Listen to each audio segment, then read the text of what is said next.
Hi guys, this is our car. It is a 2005 BMW 330 CIC.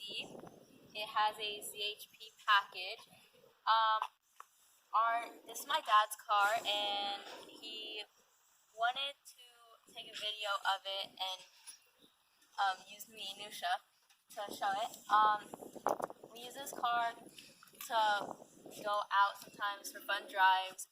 My dad usually only takes it out whenever all of us are together and we just want to go out for some fun. So today I'm going to show you some features of a BMW. Most people don't know about the features because either they weren't the owner of the car first or they didn't watch the video. The ZHP has some special features which I will show you as well. As you probably already know, this is a E46 because all of the series made between 1999 and 2006 are called E46s. However, this one comes with a ZHP package, and only 33 of this exact model with a ZHP was made in the US. But I'm not saying that only 33 ZHPs were made. However, there were 33 with this exact same model. For example, the interior brown leather or the manual transmission was made throughout the US. First, I'm going to show you some basic features of an E46 that's not specific to ZHP or anything. For example, the keys. Usually you get two keys that are normal, and you get one valet key and one wallet key. However, my dad doesn't have the valet key or the wallet key because he bought it used. This is the regular key. It has a BMW roundel in the middle which locks the car, and a button at the top with an arrow which unlocks the car. The button at the bottom opens the trunk, and if you have a security system equipped on your car, if you press and hold the bottom button, it'll make a loud beeping noise. By the way, these keys have irreplaceable batteries. However, if you put the key into the ignition, it recharges the batteries. So if you have two or more keys, make sure to alternate them to make sure each of them are charged. Not to mention, these keys also have a memory for the driver's seat settings. For example, if you have one key and your spouse has the other key will remember your settings and your spouse's key will remember their settings. Now I'm going to show you a feature which a lot of BMW owners don't know about. This isn't ZHP specific, and it's on every BMW. So you hold down the top button which unlocks the car, and you keep holding it down.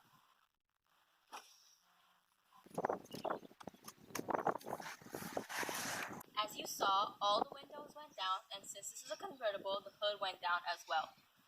You can use this feature for when you are approaching the car and you want to remotely open the windows so all the hot air can come out. E46s can come with a sports package or a ZHP package.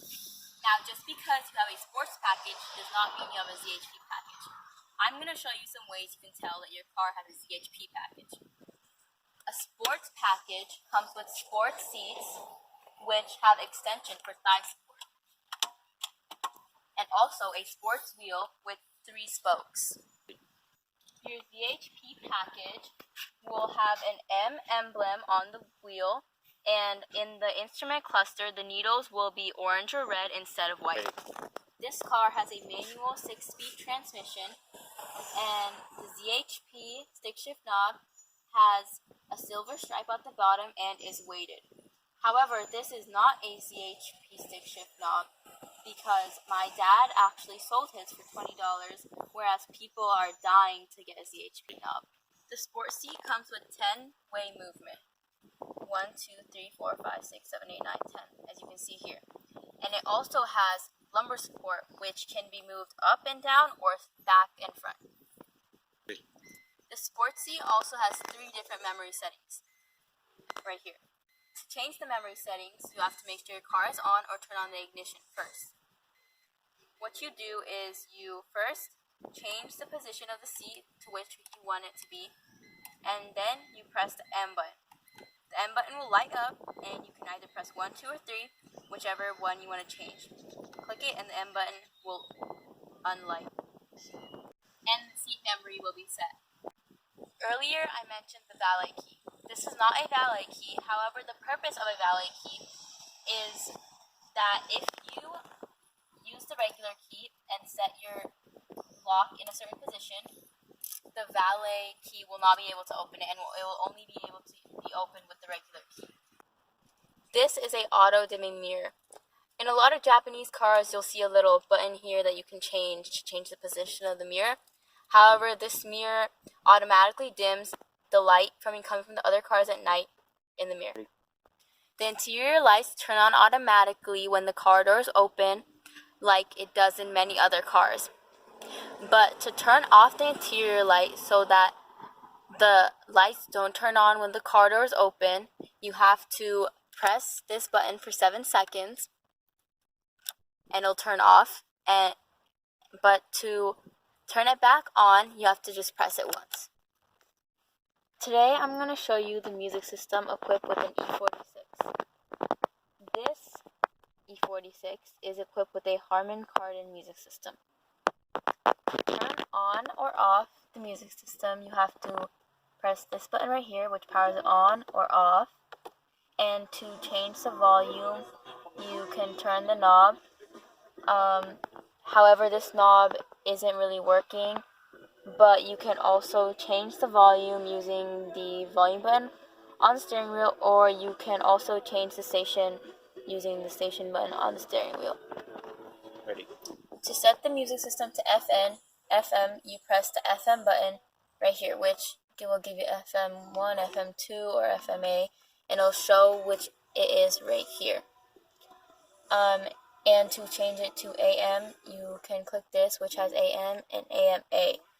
Each of these have 6 stations you can set it to in the memory, and to set it, you have to change the station, and to change the station, you click the M button right here, and then man will come on, which is manual.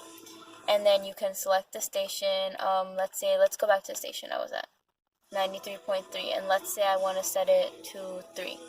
So what I have to do is I press it down, music will go off, and it'll come back, and that means it is set. This is the RDS button, and if you press it, an asterisk will show up right next to RDS, and it will display the song title and also the channel name. And this is the PTY, this button right here, and if you turn it on, it'll show you the general program the channel plays. This is the scan button. It'll basically scan through radio stations that are available. So if you click it, it'll scan through the next available one, and it'll play a few seconds of the station, and then it'll change to the next. Like that. And if you like it, you just press that, and it'll change to ST. However, if you click mode is for CD. You click it, it'll take you to the CDs and the tracks, and if you press scan, it'll change through the tracks till you want to choose one that you like, and basically you'll play a few seconds of it, and it'll change to the next one, and if you press it again, the SC will go away, and it'll stop scanning. This is the clock button. If you press it, it'll either display the time, or if you press it again, it'll display what's playing. You can also check the time on here, and to change the time, you have to use this button right here, which I will show you later. And then this button in the middle is to change sound quality, for example, bass, treble, as you can see, and you can change it up and down using these 2 buttons. And if you go all the way to the end, it'll show tone linear. If you click OK, it'll change the bass, treble, all of that back to 0. If you press this button in the middle and hold it down, it'll show speed volume, which means the volume will change based on the speed of the car. So you can either turn it up, down, and if you press it again, it'll ask you if you want to reset it back to the lowest volume, and if you click OK, this button right here, it'll reset back to 3, which is the lowest volume. But if you don't want to reset it, you just click it again. When you are playing CDs, the R and D button will show up, and if you press it, it'll randomly choose a track. This is the AC system. To turn on the AC system, you have to click the fan button. You can go up or you can go down. And The display will change by 2, but don't worry about that. It's just a display thing. And to change the temperature, you have to use these buttons. You can go warmer or you can go colder.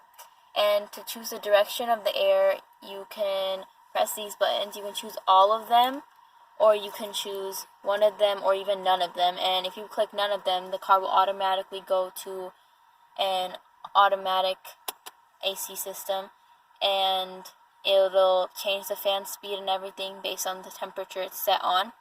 And if you click one again, it'll change from auto to manual.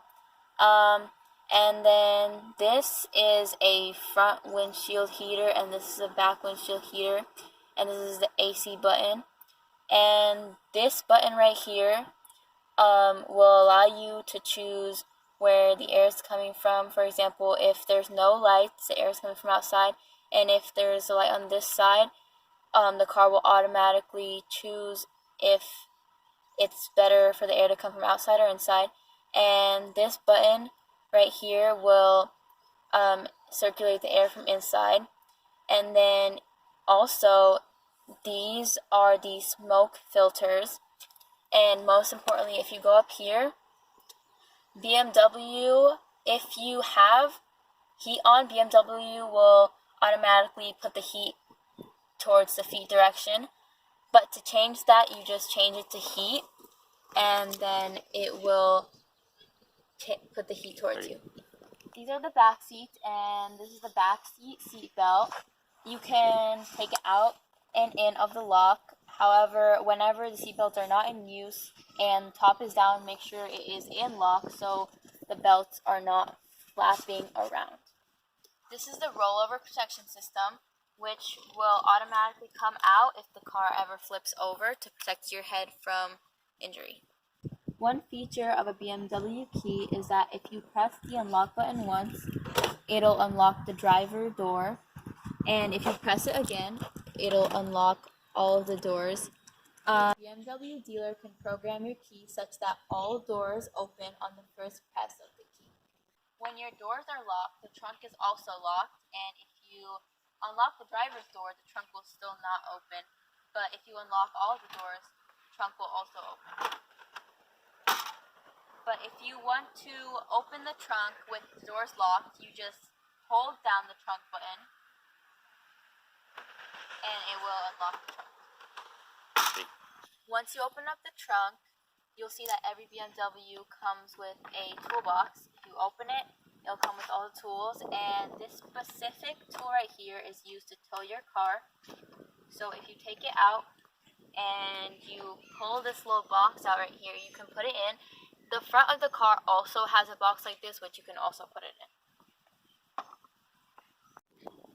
One thing I should mention is that the battery of the BMW is actually in the trunk of the car, right under here.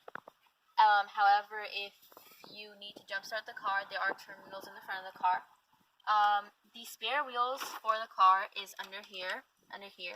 However, the newer BMWs don't have spare tires because they have run flat tires. Specifically in E46, as far as I know, in the glove box there is a flashlight you can pull out, which gets charged while you are driving the car. This button right here closes the hood, and this one opens the hood. Right now I'm going to show you how to close the hood. So you hold down this button and the light will turn on and it will start closing the hood. Hold it down until the hood closes.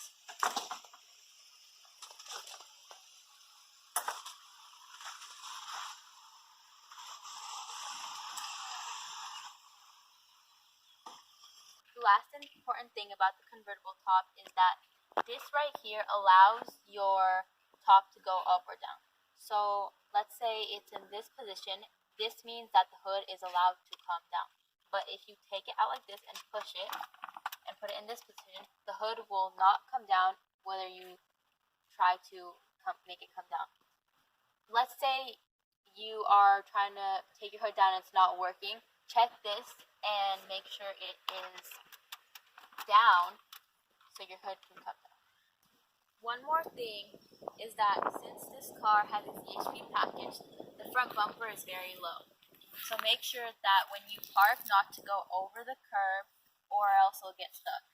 As you can see, my dad once went over the curb and it got stuck and the bumper came off. Now we are taking a ride. Now we are taking a ride in the convertible.